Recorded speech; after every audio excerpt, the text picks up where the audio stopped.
ministers, I would like to strongly condemning what you are doing, killing the innocent. The blood of the innocents will fall on you. Don't be afraid of what you are doing. First of all, on behalf of the indigenous people of Manipur, I'm strongly condemning you. Please listen.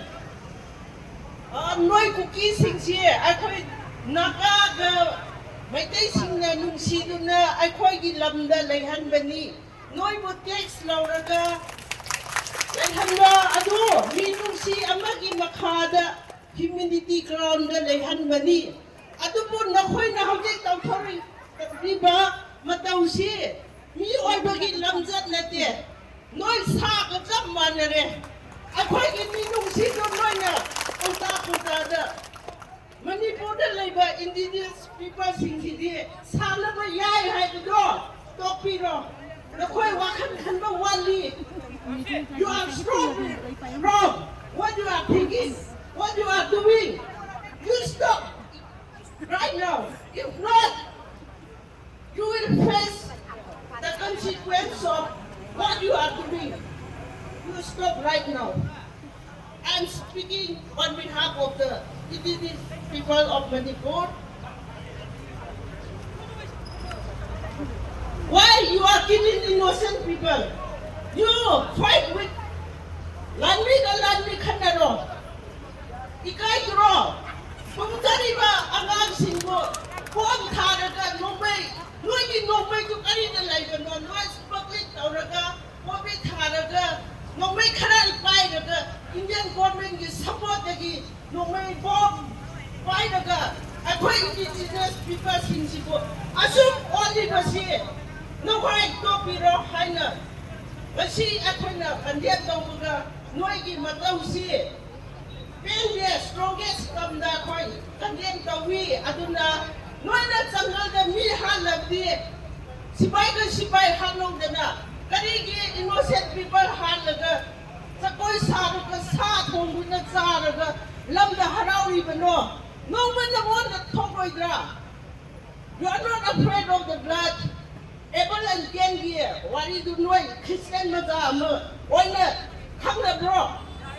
Abel Gina is one at the Mahaki Matata, Karila consequence too. No, I don't need Singo. I not condemn those again. Aduga, Paliba Sagara, she, Karino, Yan Supta, no, the Pampun Nabada. I call my young one.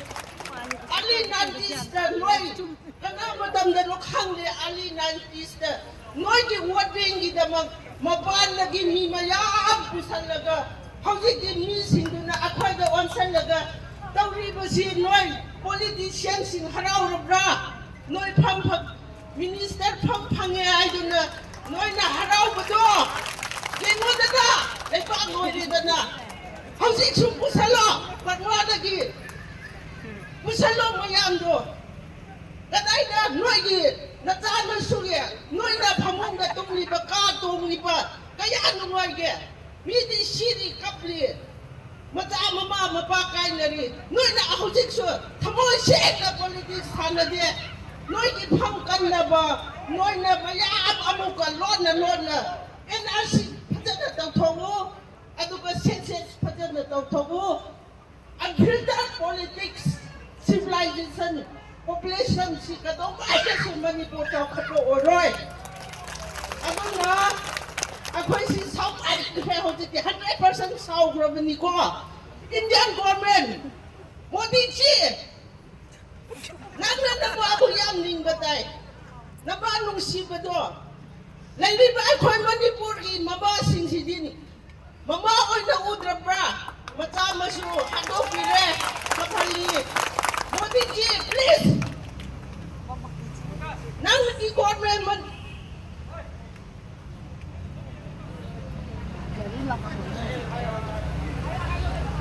Now the pretty the power of us. Manipur here. That is later about situation built on in the Bernard. Modi, Nang Sibo, Akoy Mayam, nobody, Nahak, so I quite a Nungai, Nungai Roy, Highland, Mabasing, ꯄꯥꯎꯁꯤ ꯋꯥꯍꯩꯁꯤ ꯍꯥꯏꯗꯣꯛꯆꯕꯅꯤ ꯑꯗꯨꯅ ꯉꯁꯤꯗꯤ ꯃꯅꯤꯄꯨꯔꯗ ꯅꯨꯡꯉꯥꯏꯕ ꯍꯔꯥꯎꯕ ꯀꯨꯝꯍꯩ ꯂꯣꯏ ꯊꯥꯗꯣꯛꯈ꯭ꯔꯦ ꯑꯗꯨꯅ please ꯑꯁꯤꯒꯨꯝꯕ ꯊꯕꯛꯁꯤ ꯇꯣꯛꯄꯤꯔꯣ ꯃꯅꯤꯄꯨꯔ ꯁꯔꯀꯥꯔ ꯀꯔꯤꯅꯣ ꯅꯪꯅ ꯇꯧꯔꯤꯕꯁꯤ ꯃꯌꯥꯝ ꯚꯥꯞ ꯇꯥꯗ꯭ꯔꯦ ꯚꯥꯞ ꯇꯥꯕꯤꯔꯣ ꯑꯗꯨꯒ ꯂꯥꯁꯇ ꯀꯨꯀꯤ ꯏꯆꯤꯟ ꯏꯅꯥꯎꯁꯤꯡ ꯅꯈꯣꯏꯅ ꯄ꯭ꯔꯤ ꯍꯤꯁꯇ꯭ꯔꯤꯒꯤ ꯃꯇꯝꯗ ꯂꯥꯟ ꯇꯧꯔꯒ ꯃꯤꯒꯤ ꯂꯝ ꯃꯨꯜꯂꯤ ꯍꯥꯏꯕꯗꯣ ꯍꯧꯖꯤꯛ ꯁꯤꯚꯤꯂꯥꯏꯁ ꯃꯇꯝꯗ ꯆꯠꯅꯗ꯭ꯔꯦ ꯃꯤꯒꯤ ꯂꯝꯗꯨꯕꯨ ꯅꯪꯒꯤ ꯂꯝ ꯑꯣꯏꯒꯦ ꯍꯥꯏꯕꯗꯨꯕꯨ ꯏꯀꯥꯏꯗ꯭ꯔꯣ ꯅꯪꯒꯤ ꯂꯝꯗ ꯆꯠꯂꯣ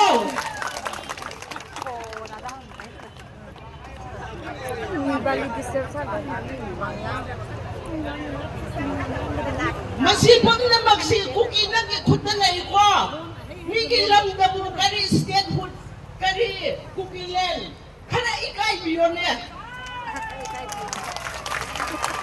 money lost something lost character lost everything lost so your character where is your character are you human being or animal please stop nang to kuno ko kuki macha not ready nobody nang soy roy nang so nang na kanu Naga right lane, Naga can make our right lane.